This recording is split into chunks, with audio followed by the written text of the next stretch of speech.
पाकिस्तान में अब चुनावों का इंतजार खत्म हो चुका है। पाकिस्तान के इलेक्शन कमीशन ने अगले साल फरवरी में होने वाले आम इंतखाबात का शेड्यूल जारी कर दिया है। चुनाव का पूरा प्रोग्राम जारी होते ही यहाँ पाकिस्तान की सभी सियासी पार्टियां एक्टिव हो गई हैं। वहीं पाकिस्तान के साबिक पीएम इमरान खान अब भी जेल में सलाखों के पीछे हैं। उनकी पार्टी और उनके चुनाव लड़ने के इम्कानात पर अब भी खदशात के बादल छाए हुए हैं। पाकिस्तान में आम चुनाव में देरी करा सकने वाली निचली अदालत के फैसले को सुप्रीम कोर्ट के जरिए खारिज किए जाने के कुछ घंटे बाद अब 8 फरवरी के लिए आम चुनावों का शेड्यूल जारी कर दिया गया है।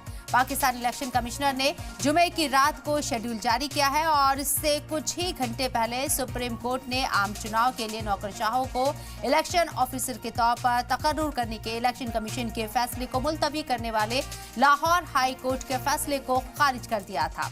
और एसीपी के मुताबिक उम्मीदवार 20 दिसंबर से 22 दिसंबर तक नॉमिनेशन दाखिल करा सकते हैं। वहीं 8 फरवरी को सरकार चुनने के लिए वोट डाले जाएंगे। तो तमाम अटकलों के बाद आपको बता दें, यहां अब वोट का जो अमल है वो शुरू होगा 8 फरवरी को।